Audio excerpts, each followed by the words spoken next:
Olá, meu nome é Thelma Malva Chiarati, eu sou médica, moro aqui em Ribeirão Preto, me formei em medicina pela Faculdade de Medicina, aqui de Ribeirão mesmo, da USP, em 1991. Depois eu fiz uma residência em dermatologia e a seguir eu me interessei pelas práticas complementares e integrativas e fiz uma especialização em homeopatia e acupuntura ligada à medicina chinesa. Também, além do consultório, onde eu atendo como dermatologista e homeopata, eu faço parte do grupo da fitoterapia, ligada à farmácia da natureza, onde eu participo de um ambulatório médico de trabalho voluntário. Essas são minhas atividades no momento que muito me agrada. Eu sou uma mulher cis, de 57 anos de idade, estou aqui no meu consultório, nesse momento, sentada com um quadro de flores atrás de mim, visto uma blusa branca com um colar de pedrinhas cor-de-rosas, estou usando um fone de ouvido. Eu uso óculos vermelhos, o meu cabelo é levemente ruivo tingido. Estamos aqui num curso de atualização em fitoterapia, na parte de aspectos clínicos, no módulo 3, Físio e Fito. Vamos falar agora sobre o sistema tegumentar, um caso clínico sobre úlcera venosa. Seguindo esse breve roteiro, nós vamos falar sobre a anamnese do paciente, os seus antecedentes e o medicamento que ele faz uso. Vamos falar sobre os aspectos do exame físico, exames complementares. Em seguida, vamos falar do diagnóstico, diagnósticos diferenciais, e vamos fazer uma breve discussão sobre sinais de alerta, lista de problemas, plano de cuidado e a sugestão de fitoterápicos. Vou demonstrar para vocês a prescrição e como evoluiu o caso. Dando início, a nossa paciente feminina, MAP, 75 anos. Ela veio consultar por conta de uma úlcera na perna esquerda, que surgiu há meses e não cicatrizava de forma alguma.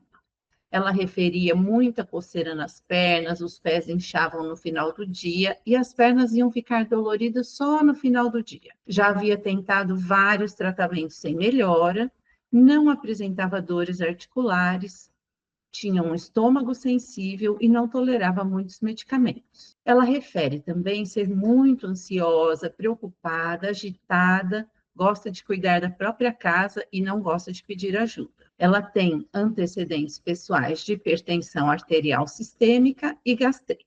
Essa paciente faz uso de maleato de enalapril, 20 mg pela manhã, para o controle da hipertensão arterial sistêmica, e o pantoprazol, 40 mg em jejum pela manhã, para o tratamento da sua gastrite crônica. É uma paciente que pesa 65 quilos, tem 1,68 m, e no exame geral estava com uma frequência cardíaca de 78 batimentos por minuto, a pressão de 12 por 7,5, estava corada, era lúcida e muito orientada. Quando fomos examinar a pele dessa paciente, nós vimos que os seus membros inferiores estavam bem ressecados, xeróticos, e tinham muitas veias varicosas. Na região do maléolo interno da perna esquerda, tinha uma lesão ulcerada. Ela era irregular, mas as bordas eram bem definidas. E no centro tinha um exudato amarelado. Ao redor da úlcera, a pele estava levemente eczematizada, ou seja, ela tinha algumas vesículas, um eritema, um pouquinho inchada, bem discretamente. Não havia aumento da temperatura local e essa paciente tinha os seus pulsos palpáveis. De exames complementares, essa paciente fez um Doppler dos membros inferiores para auxiliar, no diagnóstico, que mostrava realmente um refluxo venoso prolongado bilateral sem obstrução. Então, ela não tinha sinais de trombose venosa. As veias superficiais, elas eram dilatadas, nós víamos as varizes dessa paciente, e tinha dilatação da veia tibial posterior na região da úlcera. Também foi solicitado para essa paciente a sua função renal. creatinina, 1 miligrama por decilitro, ureia, 30 miligramas por decilitro, e a glicemia de jejum, 85 miligramas por decilitro, mostrando funções plenas desses órgãos, e não diabética. Essa paciente ficou, então, com os seguintes diagnósticos: úlcera venosa crônica dos membros inferiores, aqui no caso da perna esquerda, apresentava também varizes de membros inferiores, eczema de membros inferiores, hipertensão arterial sistêmica. Lembrando que as úlceras venosas ocorrem sempre num estágio mais avançado, quando a gente já tem essa doença venosa crônica. Que diagnósticos diferenciais nós poderíamos fazer para essa paciente? De úlcera arterial de membros inferiores, de tumores cutâneos e doenças infecciosas crônicas. Nós sabemos que as úlceras arteriais de membros inferiores, elas são muito doloridas, e o paciente apresenta dor, né, nos quadros arteriais, a deambulação. Os tumores cutâneos, eles se apresentam de forma um pouco diferente, às vezes lesões verrucosas, também umas úlceras profundas, e as doenças infecciosas crônicas, nós precisamos ainda colher biópsia dessa lesão para fazer o diagnóstico, além de outros exames. Então, são esses os nossos principais diagnósticos diferenciais. Aqui eu vou deixar um segundinho, vocês podem pausar o vídeo de vocês e fazer a reflexão. Quais os sinais de alerta quando um paciente chega com uma úlcera venosa, uma úlcera na perna? Os sinais de alerta que eu devo ter? E quais a lista de problemas que eu faria em relação a essa paciente? Dando sequência, então, para a nossa lista de problemas, nós pensaremos o quê? Se essa paciente começasse a ter uma dor intensa na sua úlcera, os pulsos não fossem mais palpáveis, poderia haver uma obstrução arterial. Se essa paciente começasse a apresentar sangramento das veias varicosas, então ela precisaria de uma contenção cirúrgica, talvez. Se surgissem novas úlceras ou um aumento da úlcera em tratamento, se além da úlcera ela começasse a apresentar sinais flogísticos intensos e febre, e esses sinais flogísticos são o quê? A pele ficasse inchada, a perna inchada, vermelha, muito dolorida, que poderiam indicar uma infecção secundária de celulite e erisipela. E sempre a gente vai observar o estado geral do paciente, certo? Então, essa é a nossa atenção que devemos dar à paciente. Qual que é a lista de problemas da nossa paciente? Ela tem a úlcera crônica venosa, varizes de membros inferiores, eczema de membros inferiores, hipertensão arterial sistêmica e ansiedade. Então, depois de toda essa introdução sobre a paciente, nós vamos pausar de novo o nosso vídeo e refletir. Quais os planos de cuidados que eu devo ter para uma paciente que apresenta esses tipos de problemas? E quais as intervenções fitoterápicas que eu poderia utilizar para auxiliá-la no seu tratamento? Metas terapêuticas relacionadas propriamente ditas à úlcera venosa. O que nós precisaríamos? Diminuir essa hipertensão venosa local, controlar se for necessário, um tratamento cirúrgico, dependendo do caso, nós vamos precisar. Se não for um caso cirúrgico e a hipertensão venosa local estiver relativamente controlada, então nós vamos seguindo também com o tratamento local da úlcera. Podemos instituir um tratamento sistêmico para auxiliar nessa cicatrização e no equilíbrio geral da nossa paciente, e as medidas complementares. O que é muito importante, além do tratamento medicamentoso em si?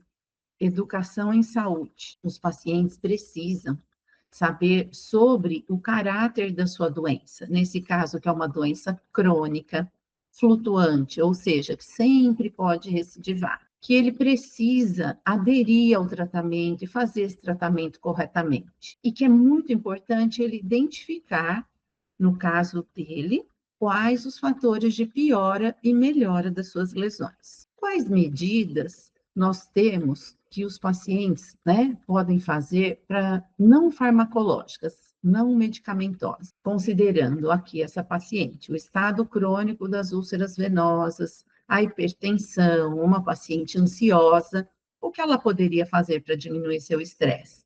Se ela é muito agitada, práticas de meditação, yoga, poderia fazer grupos de terapia ou psicoterapia individual. Como ela é idosa, ela poderia participar de atividades em grupos aos idosos, que existem em muitas cidades.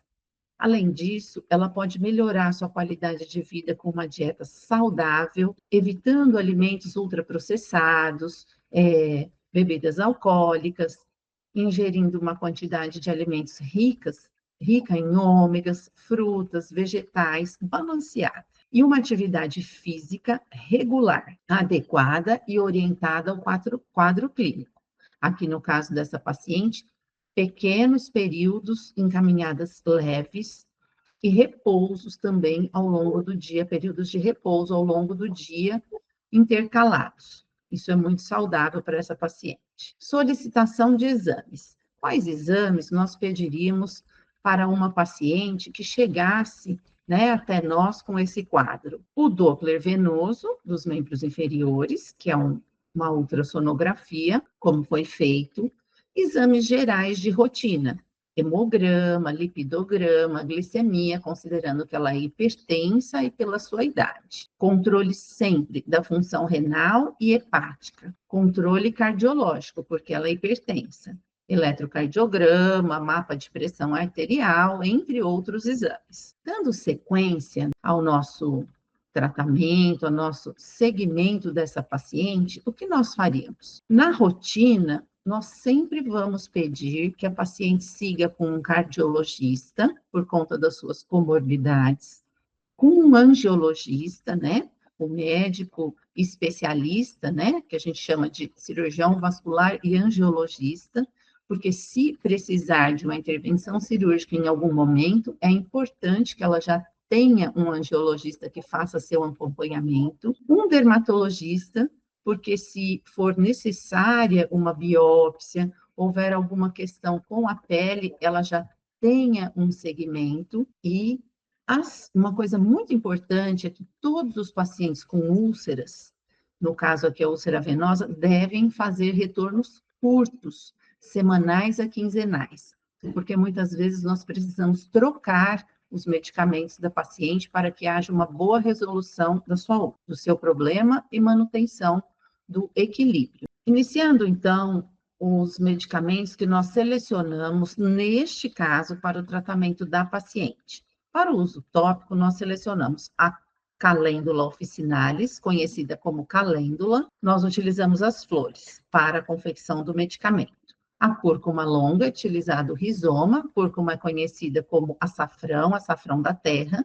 O sínfitum officinalis, aqui é utilizada a raiz da planta, conhecido como confrei, e o Stryphinodendron adstringens, que nós utilizamos a entrecasca, que é o barbatimão. Aqui eu coloquei para que vocês possam olhar e visualizar essas plantas na natureza. Eu não tive aqui uma foto da raiz do sínfitum para colocar para vocês, então eu coloquei como ele se apresenta na natureza, a calêndula, a cúrcuma longa e o Stryphinodendron. Reparem que eles têm propriedades semelhantes. Que características esses fitoterápicos têm que ter para o tratamento da úlcera, para o uso tópico? Eles têm que ter um aspecto anti-inflamatório, antisséptico e cicatrizante, analgésico. O que nós temos aqui? A calêndula, o sínfitum e a cúrcuma foram utilizadas em conjunto, inicialmente. E o barbatimão foi utilizado em seguida. Eu volto a falar logo mais sobre essas escolhas. Para o tratamento tópico das pernas, onde a paciente apresenta a pele muito seca e varizes, nós escolhemos a aloe vera, que é a babosa, a mamelis, que é conhecida como a mamelis, e a centelha asiática, que é conhecida como centelha. A aloe vera é utilizado o gel mucilaginoso, que é o parênquima da folha fresca, as folhas da mamelis e as partes aéreas da centelha asiática. Aqui também está a imagem delas, para vocês fixarem bem, Que características essas plantas têm? Também, elas são cicatrizantes, anti-inflamatórias, são antimicrobianas. Olha que aqui eu já vou ter plantas que têm um aspecto que venotônico, antitrombótico, antiedematoso, que nós vamos usar nas pernas todas da paciente. E quais fitoterápicos eu selecionei para uso sistêmico complementar para minha paciente? Esculus hipocastanum, utilizamos a semente seca, e a centelha asiática, as partes aéreas. Aqui está a imagem delas para vocês. E olha, a centelha asiática aqui, né, por via oral.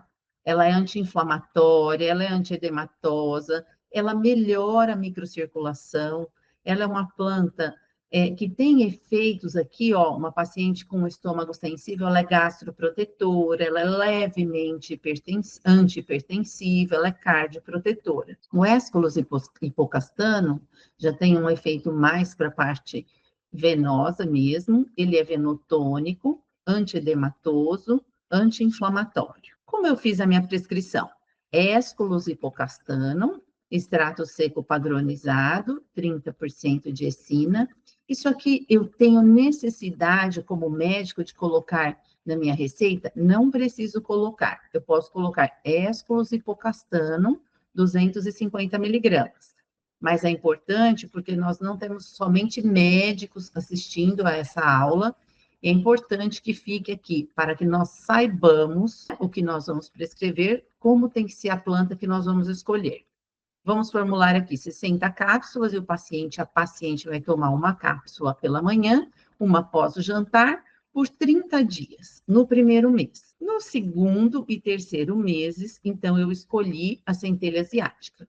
Eu utilizei a droga vegetal, 300 miligramas por cápsulas, pedi para manipular 120 cápsulas, então a paciente cessou o uso do Aesculus e iniciou uma cápsula pela manhã e uma cápsula após o jantar da centelha asiática. Para o uso tópico nos membros inferiores, nas pernas, nós fizemos uma fórmula com aloe vera, amamelis virginiana, centelha asiática, todas em extrato glicólico, aqui a RDE especificada, e usamos 10% da aloe vera, 5 de amamelis, 5 de centelha asiática, numa loção cremosa, para que ela pudesse aplicar nas pernas 2 vezes ao dia continuamente. Para a úlcera, nós iniciamos o tratamento com calêndula, cúrcuma longa e Symphytum officinalis. Escolhemos essa combinação porque a calêndula, além do seu efeito antisséptico, cicatrizante, ela é uma planta que não deixa formar fibrinas, ela tem um leve efeito desbridante, e com isso melhora a cicatrização. A cúrcuma, Symphytum officinalis. Para aplicar sobre a úlcera 2 vezes ao dia, eu coloquei aqui até eliminar os pontos de fibrina e ausência do exudato. Quando isso acontece, então eu suspendi essa fórmula e iniciei a fórmula do barbatimão, que é o Stryphnodendron adstringens. Aqui também está o modo como a planta é feita, o medicamento é feito, extrato aquoso seco, contendo no mínimo 22% de polifenóis, foi utilizada uma pomada aqui no caso, até que haja a cicatrização. Nós geralmente utilizamos o barbatimão quando a úlcera já está em fase de granulação, e nós queremos que ela feche, ela vai fechando de dentro para fora. Aqui já não tem mais sinais de infecção, não tem fibrina, então há a possibilidade de fechamento dessa úlcera. Por isso é muito importante que o paciente volte cada semana ou cada 15 dias para que nós possamos trocar o nosso medicamento conforme a fase da úlcera. Efeitos colaterais. Vamos ficar atentos que o Aesculus hipocastanum não devemos associar com drogas nefrotóxicas, e por isso também nós pedimos a função renal do nosso paciente. Não devemos utilizar em pacientes, ou utilizar com cuidado em pacientes utilizando anticoagulantes, ácido salicílico, crianças menores de 7 anos, gestantes e lactantes não devem usar. A centelha asiática, ela pode potencializar o efeito de hipoglicemiantes orais e hipolipemiantes e pode causar fotossensibilização cutânea. Então, nós devemos ficar atentos a isso. Não usar em gestantes e lactantes. Aloe vera, nós temos que utilizar plantas de origem conhecida, certificada para que não haja contaminação com antraquinonas, que é aquele líquido amarelinho que sai junto com o material que nós utilizamos para fazer o nosso gel, o nosso medicamento. E a calêndula é uma planta bem segura, temos que tomar cuidado só com fotossensibilidade, e a mamelis nós não utilizamos por via oral, aqui no caso apenas tópico, porque quando utilizado por via oral, existe o risco de hepatotoxicidade. A cúrcuma longa, sempre atentos, que ela pode potencializar o efeito dos anticoagulantes orais, no seu uso oral. O Synfton também pode dar fotossensibilidade, e às vezes o paciente queixa de uma dor durante a cicatrização, porque às vezes ele cicatriza mais rápido do que desinflama. E o barbatimão não devemos usar quando tiver um processo infeccioso local com fibrina, porque nós temos que resolver essa parte primeiro, para depois utilizar o barbatimão quando a gente já tiver condições que ela venha fechando. Qual foi a evolução dessa paciente? Ela evoluiu muito bem do seu quadro e teve resolução da úlcera. O que acontece com esses pacientes? Quando tem o quadro de varizes, que é crônico, sempre a pele é seca, o paciente coça, forma um eczema, e a partir desse eczema, dependendo das condições do paciente, dos cuidados que ele está tendo, pode voltar a formar uma nova úlcera. Por isso, o paciente deve ser muito bem orientado. Muito obrigada pela presença de vocês. Esse foi o nosso caso clínico sobre úlcera venosa.